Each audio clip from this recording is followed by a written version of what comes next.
Ronnie Ron, welcome to another video. Today I got with me. I gotta say my name? Yeah. All right. Elshawn. Okay. So,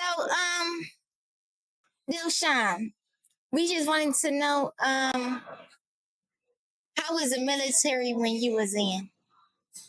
Okay, so first off, what was that? I enlisted back in 2004. I'm from Damn. I'm sorry. Warren, Ohio. So, kind of in the beginning of the whole Iraqi Afghan war. And I don't know, it's like going over, I did like 18 years. I got out a little early. But so my whole experience, it was I enjoyed it. I had a good time. It was ups and it was downs, but shoot, I was good. I know that you mentioned the Iraqi war. Was you a part of that or no? Yes. So I said I joined in '04. Damn. I think well, when I went to boot camp in August. So like my first deployment was 2005, I believe, August of 2005, and we went to Ramadi, Iraq. So that was my first deployment, Ramadi, Iraq. I was on Camp Snake Pit at the time. I think they changed it, but if anybody watching this know, I've been to that area, Hurricane Point and Blue Diamond and some of the other places I've been to in that area. I've been all throughout the town of Ramadi, but yeah, it was a crazy time. So I know that you joined in 2004. What's some differences that you see from the military back then into the military now? Um, Back then there was, the leadership now is a little younger than what the leadership was back then. So uh, I say what like now is a little more.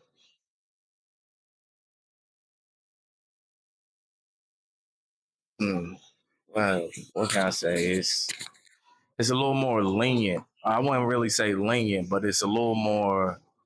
Yeah, let's go with that. It's a little more lenient than when I actually joined in. So if you think about the time that I was in, the whole objective was war, and the mindset that you had to be in for war. So the clothing regulations, the hair regulations, whether it was man or woman.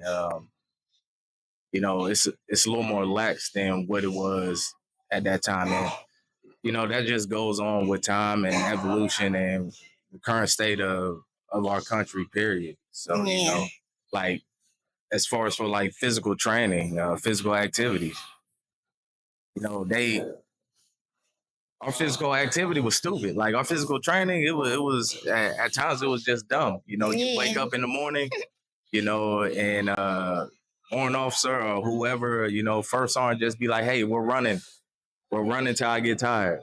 Dang. And they train for marathons, so you just run.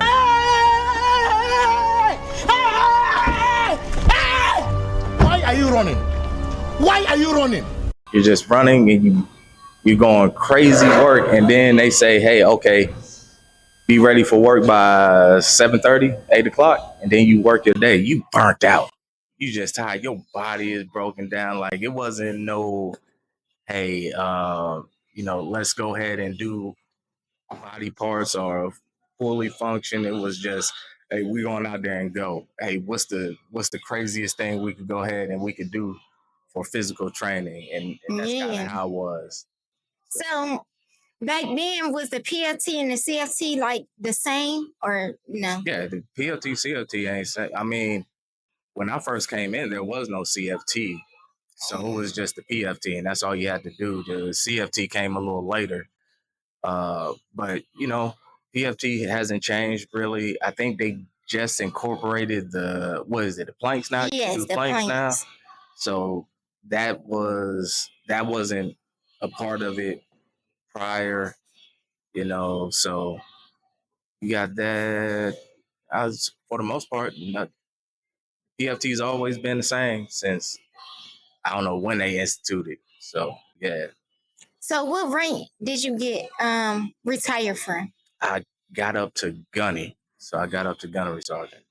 So how was it like from a junior marine and then just transforming into that NCO position?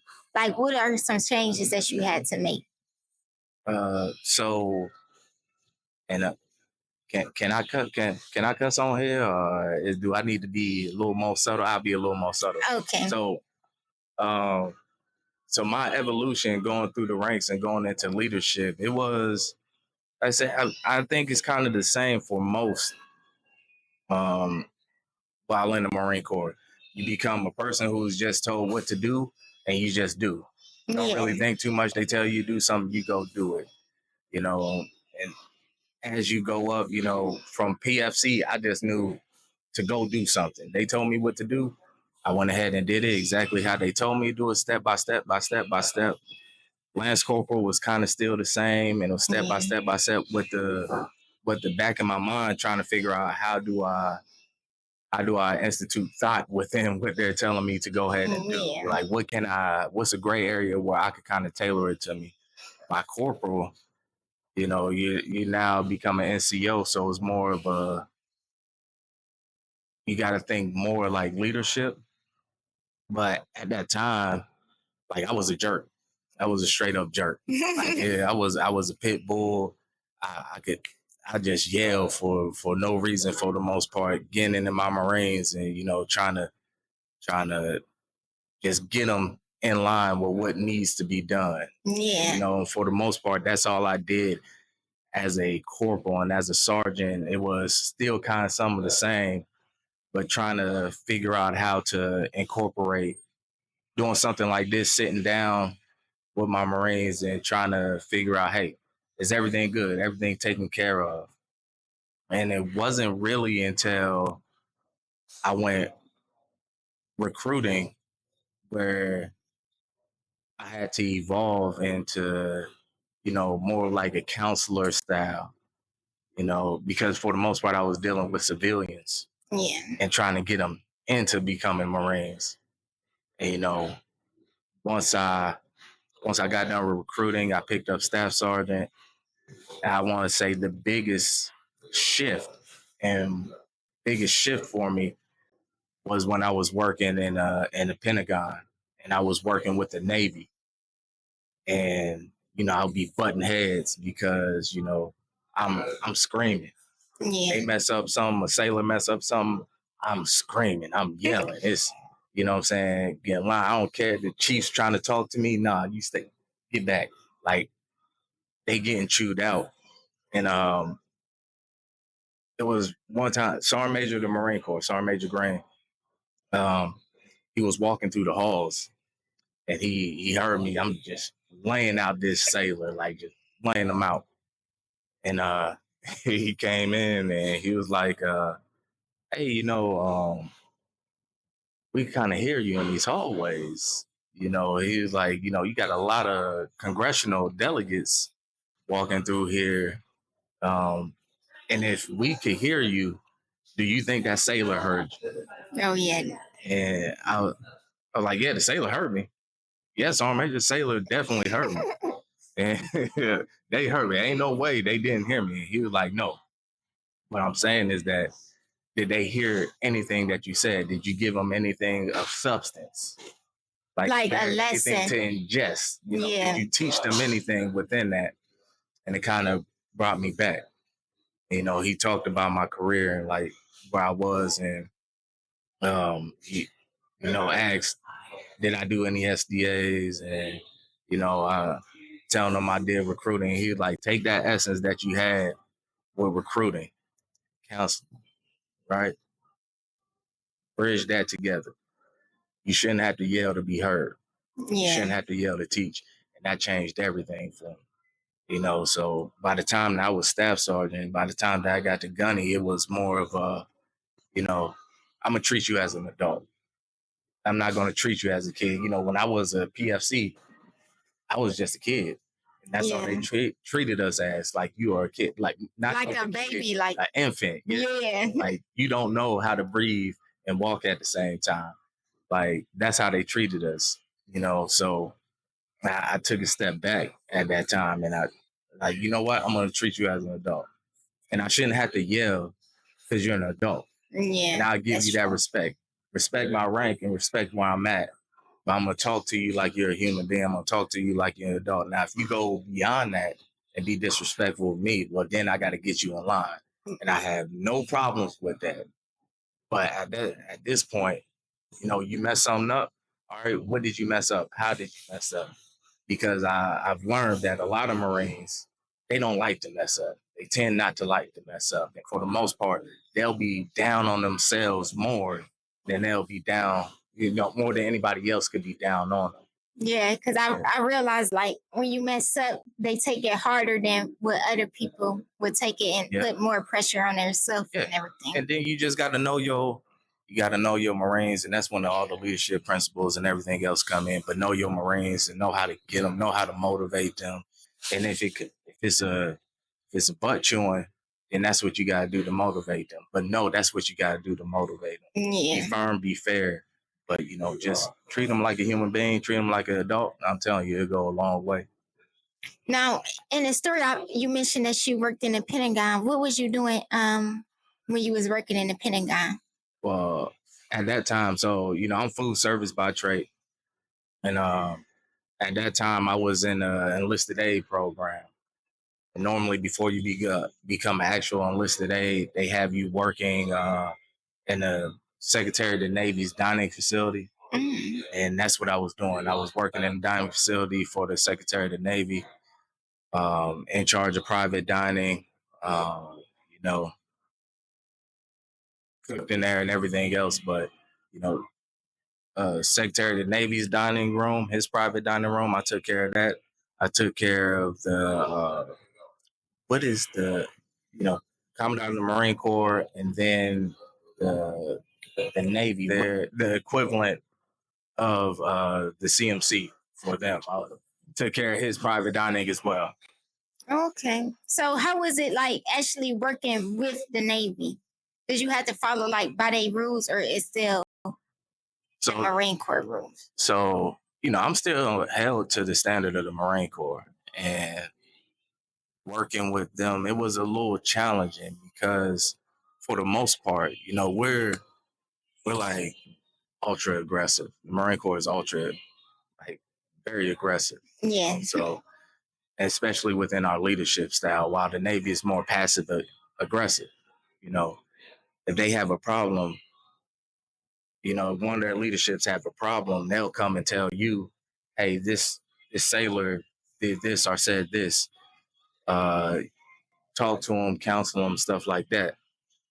While, if you disrespect me, I ain't going to nobody else. I'm right here, right now. Yeah, like actually talking to them at that on moment. Spot, right here. We ain't letting this slide for nothing. You ain't got nobody coming to talk to you. I'm going to take care of this. They're a little more passive aggressive within that. And plus, at that time, I was a staff sergeant. And in the Navy, staff sergeant, which is an E6. And in the Navy, E6 is not considered a staff NCO. So like a staff sergeant in the Marine Corps is a staff NCO. In the Navy, you're not a staff NCO until you're E7 or a gunnery sergeant. That's when you become a staff NCO. So a chief is equivalent to a gunnery sergeant. And so they'll try to talk to you and try to treat you as if you're not a staff NCO as well. Like you, like so junior to them. Yeah. I mean, in rank, they are higher ranked than me, but we're in the same category as staff NCO. Oh, yeah. Right? So, and they don't, like, they'll say, hey, we got a staff NCO meeting, and not try to include you in that. And I wasn't having that. Yeah. And it was button heads. It was button heads bad. Like, it was, and so it was working there, I had to learn a different approach and understand that, you know, not only is it not the Marine Corps, but just their sailors alone, their juniors, they don't respond how a Marine would, a junior Marine would. So, Yeah. in the Marine Corps, you get yelled at. You take it on the chin. You go on about your business. Them, you know, I mean, I done had people crying. And if they told me they want to buck up and talk about fighting, and then I square up with them, hey man, what you doing? Like, it's So they was kind of like going back and forth. oh, it was no back and forth. Oh. Got him. No, that's what the button heads was, because I wasn't allowing no back and forth. Yeah. Now, I've seen it ain't no slight, it's just different. It's a different branch, it's a different style, stuff like that. But I've seen sailors, get in arguments with their leadership. I'm sitting there like, how? We're on a different mindset, where it's a different wavelength, it's a different style. So in my mind, I'm like, ain't no way in hell is a corporal gonna have an argument with a staff NCO. Yeah. Like, that ain't happening. You a problem.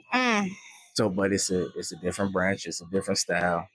And like I said, the button heads was on their end, their leadership wasn't trying to include me as the leadership of what the Marine Corps would do.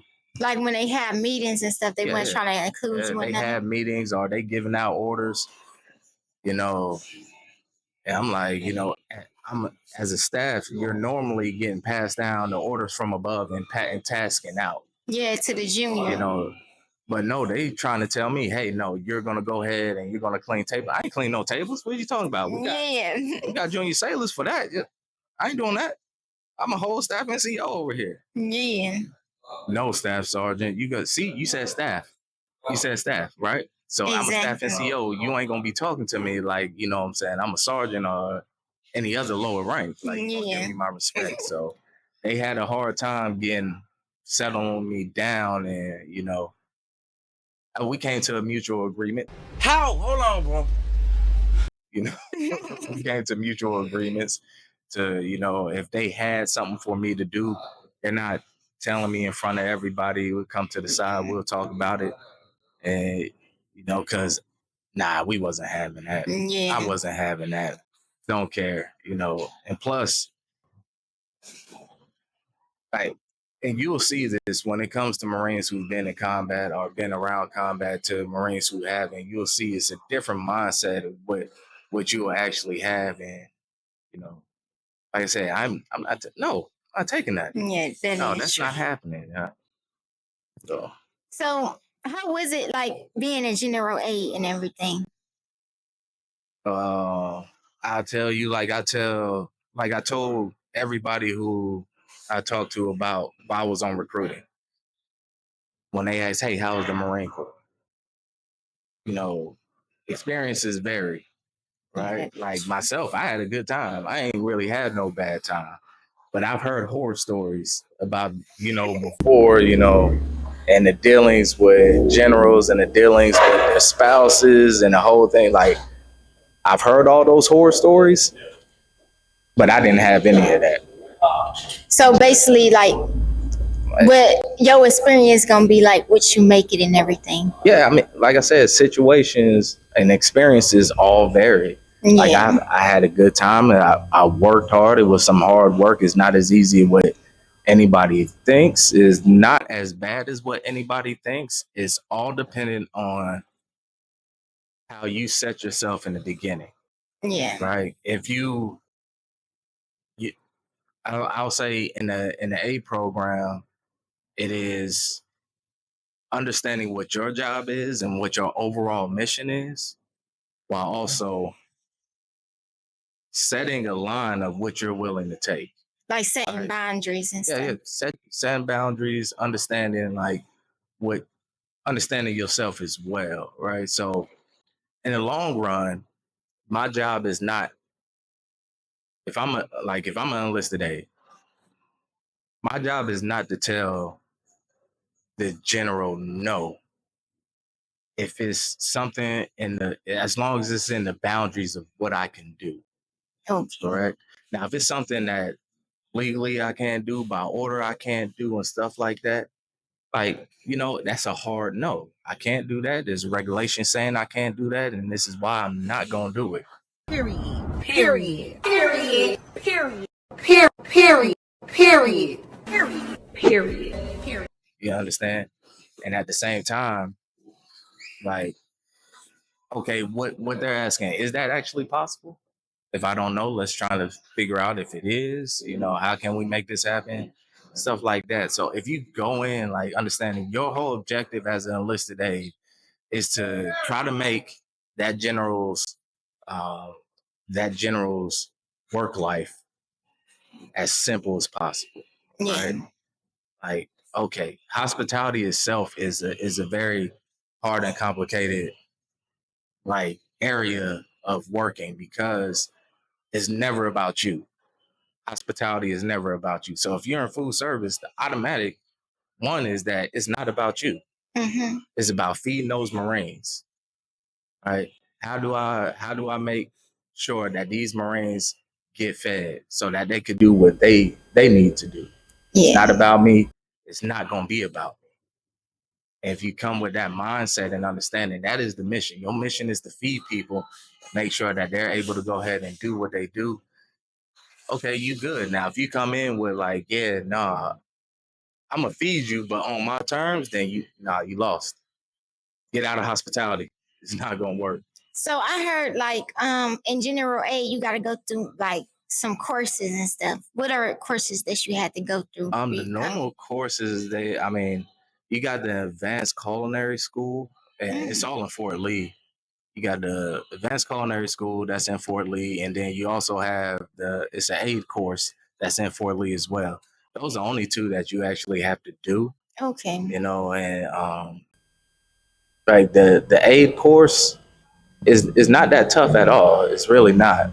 The advanced culinary course and the mas like it is tough because it is a different style of cooking that a normal military personnel is used to. But if you listen to the instructors, if you follow they lead, they plan out everything. They give you this great plan for you to succeed. You listen to them, you'll pass, and it's no problem. So it's kind of like Gordon Ramsay type cooking. It's not really Gordon Ramsay type stuff. Gotcha, bitch. Because once again, they are instructors, but it is it's it's not Hell's Kitchen, right? Okay. It's not Hell's Kitchen. Like it's more a time is a factor, right? But also presentation is a factor. Cleanliness is a factor. And you just have to plan yourself accordingly before you go in there. Every movement has to be with a purpose. It can't be like, hey, it's a lax thing. You need to go in with a plan. It ain't no winging it, like because it's a time crunch. So it is a little it's pressure that you have on yourself, but nothing that can't get completed without planning. Do they give you like certain meals to cook, or you get to choose your own meals to cook? No, they're normally, and some of the and some of the parts to the course, they'll tell you what you're gonna go ahead and cook, right? And then on the other, they'll let you plan out. Normally for the final, they'll let you plan out what you're gonna cook. You could create your own course, because what they want to do is make sure that you have the capability to be able to not only be able to think up of a meal and complete a meal, but being able to reproduce that product. So if I show you how to make this product, I want to make sure you have the capability of making this exact same product, right? And just think of it as like how, if you go to McDonald's and you get a double cheeseburger, you want that double cheeseburger to taste like the same double cheeseburger you got at the other McDonald's. Yeah. Right? You know, so sometimes when somebody want a chicken cordon bleu, they want a chicken cordon bleu that tastes like the same chicken cordon bleu they had before. So if you could reproduce it, then that's totally good. Most restaurants go like that. You know, hey, reproduce what we already made. That's good. So and that's why, like, how they do it. But creativity is a part of it. So that's like why, like when Marines working at Chow Hall and stuff, they say follow the recipe and don't try to add your own stuff. So when other people come in, well, that when we're talking about a dining facility, like we're restricted and because that product has to have a certain calorie count. Mm-hmm. That product has certain restrictions that we have to make sure that that's what it actually is. All right. So that's why you can't really go off of whatever that recipe card says. You have to do it exactly how it says, because by our regulations, that's what it has to be. So, Mr. Frye, while you was in the military and you lived in the barracks, how was it living in the barracks? It depends on the back, man. Like I said, mine was a different. I'm not sure. I ain't lived in the barracks since 2010. Damn. So I don't know how it's changed now, but at that time, you know, hey, it was a good time.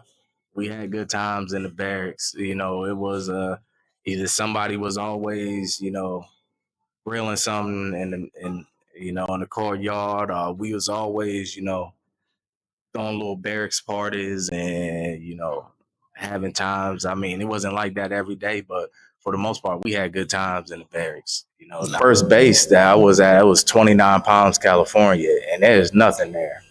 So you got to make the best of what you can, because there is literally nothing there. So yeah, we made the best of what we did, what we had. So speaking of California being your base, what would you say was the best base that you were stationed on, and why? Best base that I was stationed in. Well, I wasn't stationed in many. I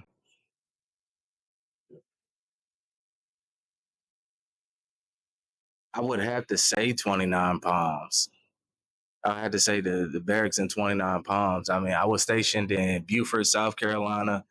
If you've been to Beaufort, you know, ain't really much popping there either, but there's stuff to do outside of the base. You could go outside and do something. And most people, they would go outside the base and do something. And that was the last barracks I was living in. You know, after that, I got married, so I had been out of the barracks. But yeah, I had to say 29 Palms because it was legit. You wasn't able to do nothing. Yeah. It was legit nothing. Like, you go outside the base is nothing. Like, you could go ahead. We'll, you know, on the weekends, we'll go to Palm Springs, which is like maybe an hour and a half away. You know, if you had a vehicle. Not everybody had a vehicle at that time. You would, you know, if it was 96 or something, maybe you'd travel down to San Diego, or you'll go to Vegas, because Vegas was about 3 hours away.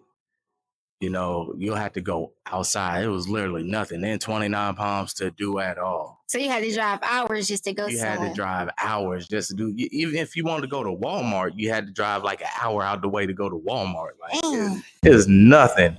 It was nothing. Maybe it's changed now. I heard that a lot of stuff changed on base as well, because I haven't been to 29 Palms since 2000 and was that 9? Damn. 2009. So yeah, I hear they got cool stuff on base to do now, but yeah, it was nothing. So when you retired, what was the base that you retired from? I was retired from here, Camp Lejeune. This is where I retired from. Yeah, that was August 31st of 2022. So it'd be coming up in a couple days. Yeah. So speaking of retirement, for the people that do want to get out the military and or thinking about retirement, what was the process that you had to take from being like a Marine and then retire to a civilian? Okay. Well, once a Marine, Can I check my phone real quick? Okay. Yeah. Now ask the question again. So when you edit it, you could go ahead. So count down. Okay, so like you said, Camp Lejeune was your last base, and you retired from it. So, Yeah. what was the process from retiring from the Marine Corps? Like the actual or are you just saying how was the experience of going from Marine to civilian? Like you want to Both. both? I mean the process is fairly simple. You gotta SEPs and TAPS courses. Try to VA exams. You gotta take VA exams so they can note everything that what possibly wrong with you or not. And that was for the most part that wasn't complicated. That wasn't complicated at all. Setting up those classes, setting up those courses. All you gotta do is go to them, make sure everything is scheduled. The biggest thing is make sure everything is scheduled in time for you to go ahead and execute your retirement, on time. And other than that, simple. That's simple. The process of becoming a civilian, transferring over, and that's where it gets a little gray, a little jarring because for me, 18 years was nothing but the Marine Corps and focusing on the Marine Corps, waking up early in the morning, getting into the office, go ahead, check emails, seeing what came down from the company office, if I got to pass anything, make sure Marines is alive, before briefing that, training, stuff like that, everything is set. And, once you get out, you don't have that, right? Is you don't got that. Okay, I gotta get up. I gotta check this. I gotta see that. Um, and then another thing is you have to set everything else up yourself, right? So just think when you came in, medical already set up for you. Life insurance already set up for you. Yeah. You got a problem with your pay, you go to dispersing. Like all that is all taken care of. You don't really have to worry about all that. And then so once you come out now, it's like, okay, I got to get life insurance for myself and my family. Mm-hmm. I got to get health care for myself and my family, dental for myself and my family. And now I gotta pay for this out myself. I gotta set that up myself. Normally I have that iPad for go ahead and set that all up for me. So now it's all dependent on me now to go ahead and set these things up. I don't have that safety net of having somebody else doing it for me, while at the same time making sure normal family life and now identity comes into play. A wise person told me that when you retire, if possible, if you're able to manage, to go ahead and don't just jump into a job. Mm-hmm. Be unemployed for, if you can, 6 months or more, to go ahead and try to figure out who you are. Because that's one of the biggest things that messes with veterans and retirees is that my identity has been with the Eagle, Globe, and Anchor. Yeah. My whole identity has been Marine Corps. My rank, my last name. Nobody has called me by my first name. Yeah, I ain't gonna even lie. To hear somebody call me by my first name, it's still to this day kind of weird. Yeah. Not really when my mom says it, you know what I'm saying? I understand, my brothers, my family, when they call me by my first name, I don't really think of it. But, somebody walk up, hey, Delshawn. Oh, that's my name. My bad. Hey, what's going on? Yeah. And, trying to figure out, just think when you're luckily I'm in a military town. So, and when you get out, you normally don't, it's not like your office is calling you again. Most of the people that you hung out with, you don't really hang out with them that much because y'all not really on the same work schedule. Yeah, that is. So everything that's going on in the office and stuff like that, you had no ties to it. And it's gotten better with individuals now because, phones and how social media is set up. But normally you retire and leave the area and you're not surrounded by, who you was working with. And even who you was working with, you got to think about it. For the most part, we're all brothers and sisters under the the branch that we're from. Um, but just think every maybe like 2 years, 3 years, you're PCSing. So who you're friends with at that base, you're normally just friends with them when you're there or when y'all link up or when y'all together. Once y'all leave, y'all might keep in contact, but y'all not But not as like much. as tight as that. So once you get out, our friendships that we foster, they're not really as strong as like how civilian lifestyle because for the most part, every couple of years we're gone. And then when we see each other again, it's like, okay, cool, we're back together and it all ranks up. It's not to say that it's a situational friendship, but it's kind of like that to the point that, just think, especially for me, you know, big gunning, I'm getting texts from everybody. Hey, I'm here. I'm there. You know what I'm saying? I got this going on. I got that going on. You get out and then your phone is on silent and you just waiting for somebody. You just sitting there just looking at your phone like, yo, somebody gonna check in? It's like, oh yeah, they don't have to. So it's a lot that goes with it. And just when you get out, you got to humble yourself and just continue to try to figure out who you are as a person.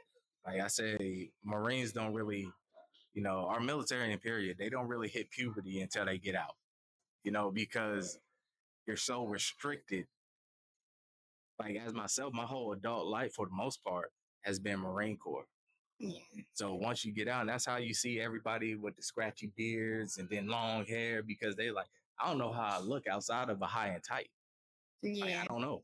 Like, I don't, earrings and, jewelry and stuff like that. I don't know how I look like without that. I came in straight from high school. So I know I can't dress like I'm back in 2004. Like, I can't dress like that or how 2003, 2000, like, what I'm saying? That'd be weird for me to dress like that, So it's like, okay, where do I fit into society? How do I identify myself? Who am I as a person? And that's the things that go through. And for the most part, like I said, that's the hardest part for veterans and retirees. Like veterans, period, is who am I? What am I? I can't talk. If I normally go up and talk to a regular civilian, what I'm gonna talk to him about? Yeah, because it's like, Boot camp, Iraq. yeah. It's nothing really. What am I talking about? Hey, that Kendrick and Drake beef, huh? That's really like. And then you start making that random stuff to talk about. Did you see this? Like I could talk, it's hard to make friends outside the military. I tell you, like it was one time I was talking to somebody. I was talking to a guy, and we was talking about sports. And then we stopped talking about sports, and I had nothing to talk to him about. Even know, like, I can't even tell you that, like, like, fighting, I don't know, like, never know, like. What was I gonna talk to him about? Yeah. I had nothing. Didn't know how to generate that conversation because it's like, oh dang, what we gonna do? Facebook, huh? Yeah, social media. Yeah, just saying that. Just say random words. Yeah, brick wall. And then you're trying to look around and see what else to talk about. Yeah, pretty much. And then it's like, oh, you lose that muscle. I'm like, I don't know how to make friends. Yeah. You know what I'm saying? It's like, they tell you, hey, make friends outside the military. How? Yeah, that's how I be wondering, because then I be talking to people and then they probably think I'm awkward or something because I'm just looking and smiling like I don't got nothing else to say next. Like somebody talk to me, I be hoping. I'm like, man, I hope they got a lot to say. I really do. I hope they got a lot to say because I have nothing. I have nothing, sir. I can have nothing to talk about. I'm just gonna be like, yeah, yeah, that's crazy. Yep, Hit them with the that's crazy like 5 times and say, that's trying to wow. think. Ooh, dang, what can I talk about? Yeah, okay, yeah. Ice Spice, huh? She's people know about her, right? I know. Yeah, she's a rapper, right? Yeah, like yeah. I got Are a you talking question. about Ice Spice? I have no idea. I got a question, Mr. Frye. Was it hard for you to sleep in when you first got out, or did you used to wake up like early? I'm not really a morning person anyway, so that was kind of I'm lying. Like like once I had got out, I turned into like big time Mr. Mom. Honey, What? where's my super suit? Like for Yeah. real, like my wife, she ain't had to lift a finger for nothing, man. Like kids was already, I got them to the bus stop. I made sure clothes was out, everything was already cooked and prepped. Like, you know what I'm saying? Like I was, it was the times that like they was at school. When they was at school, I'm getting everything out 9 o'clock. I'm like, damn, well, what am I gonna do? You know what I'm saying? My wife, she works and she was working from home. You know what I'm saying? She like, you need to leave. Like you need to get out the house. She was tired of you being in there. You don't need to be here. You messing with my routine. Like, I'm like, so I'm be trying to figure out stuff to do. I'm fixing up the house, just creating projects, and is yeah, man. That it. So sleeping in wasn't the problem. Like I couldn't sleep in because on the weekends I sleep in no problem. It was that I just like my body just needed something to do. Yeah. I needed to do. Like you feel like you had to do I had to something. have a mission, right? Like outside of home. Like I think most people like, well, you're a father, you got, saying you're a husband. It's like yeah, no, the Marine Corps was the mission that I had outside of my home. The Marine Corps was the mission, whatever the Marine Corps had for me, and that was the mission. And once that part is taken out, well, how do I feel that? How do I fulfill myself? How do I make myself whole without that missing piece? Yeah, that's true for real. So yeah. What was it like having children like in the military? Like was it hard sometimes? Shoot, I don't know. I just found out their names. I ain't, um it was so I ended up having kids at a good time because by that time I had stopped deploying for the most part. Like, I mean, I was on recruiting duty at times, it's I found time, I found ways to be there for them. So it's not, I didn't miss no plays or recitals or anything, you know, maybe some doctor appointments and stuff like that. But for the most part, like they're now, like my oldest is 14. So I'm now at the point, where like big stuff is happening for them. Yeah. Back then, it was like by the time they were school age, I was going on the tail end of my career. So Okay. I kind of lucked up in that. And I mean, it was times, like where it's like, dang, I don't want to go here. I don't want to be away from the home, especially while I was on recruiting. I'll wake up and they sleep. And I come home and they sleep. You know what I'm saying? Because I was working like crazy hours on recruiting. You know, I know it was a point where I was getting ready to leave out of recruiting. And, able to get some time off, and my kids like, hey, what are you doing here? Yeah. Like, hey, you know what I'm saying? Like, they were shocked to see me. I would still be able to make school events, but for the most part, it's like, dang, this is what I had to do, and I was grinding, and. So in that aspect, it was kind of tough and it was hard because for the most part, the missus got to pick up the slack in that department because I can't do it. She's doing all the appointments, you know what I'm saying, setting up dinner and everything for them while I'm over here trying to advance. And the Marine Corps. The Marine Corps is selfish. Yeah. That's why I tell everybody, Marine Corps is selfish. They say God, country, Corps. Yeah, no, it's Marine Corps. You know what I'm saying? Yeah. God. Yeah, it is Like, you know what I'm that. saying? Like the Marine Corps is like, what you praying to them for? You need to get on duty. Like, Yeah. like so the Marine Corps is very selfish and you gotta understand that. And it's that work life balance is very, very big that you need to manage, focus on. So, you know, normally nobody likes to say no when they got, you know, either the command is asking you to do something or something like that. Normally you don't even think of it. All right, yeah, I got this. Yeah, you don't even think Hey, about this it. duty right here, anybody could take it. I got it, no problem. It's like you got to manage. Like, hey, wait, hold on, take a step back. You know what I'm saying? Wait, man, I think my daughter got a little recital. Let's see if there's a possibility I can manage this. Let me try. And but that's the hard part of it. You're a Marine. You know Yeah. what I'm saying? This is your job. This is your life. So if you got to go somewhere, you got to go somewhere. And keep it like that. What advice can you give to junior Marines? Um, to junior Marines, man, stay hungry and humble. Um,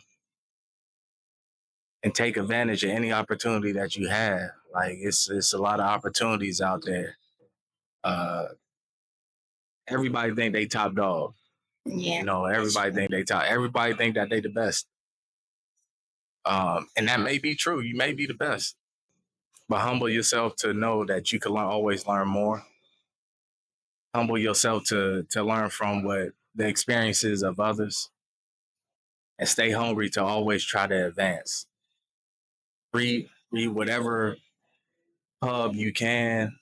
Get proficient at your job. Be the best that you could possibly be, and whatever your MOS is. So stay hungry, stay humble, and always think about leadership. Always think about your Marines. Always, whether it's your junior Marines or even your seniors, because there's been plenty of times, man. I done seen my sergeants, staff sergeants burnt out. Like, you know what I'm saying? Yeah. Gunnies burnt out. It's like, hey, hey, staff sergeant, I could take care of this. You don't. No problem. Let me get that. You know what I'm saying? Like, your junior Marines burnt out. Staff sergeant. I'm a staff sergeant. Junior Marines burnt out. Hey, Lance Corporal. Hey, step aside. I'll go ahead. I'll take this, man. You got this. Or I'll put somebody else here. So just because you're a corporal, just because you're a PFC or a Lance Corporal doesn't mean you can't help in leadership of your seniors. And just because you're a gunny, that means that your leadership stops. It's, hey, if you go ahead and just always look out for your Marines. Always. If you know they doing something stupid, tell them they doing something stupid. Yeah. I done told Gunnies, hey, Gunny, that's dumb. You've been drinking all day. Like, don't get it. Please don't get in there. Don't get in Yeah. that car. Like, I get cussed out. Yeah. I'm like, if I feel like this is, I'm looking out for you, this is what I'm doing. So, you know, What advice do you have for people who want to join the Marine Corps or the military in general? experiences vary. Like, that's the biggest thing. Like, You're going to have some people that tell you do not do it. It is horrible. My grandfather, my father, or myself, my mother, my grandmother, they done had horrible times. This happened to them. This bad happened to them. Man, the military is just like anything else. You go to college and have bad experiences. I've heard people tell me, I've heard people tell me they went to college and had a great time. And I'm like, dang, maybe I should have went. But, experiences all vary. So understand that. Understand no matter what branch, you're gonna have to work. Ain't nothing that's easy, except for like maybe the Air Force or I don't know what the Coast Guard do, but maybe they do something hard too. Who knows? Yeah, I don't even know what the Coast Guard. I'm just playing, but yeah, no, you're gonna have to work. Like and that's life. Period. There's nothing where it's gonna be simple and you not have to work.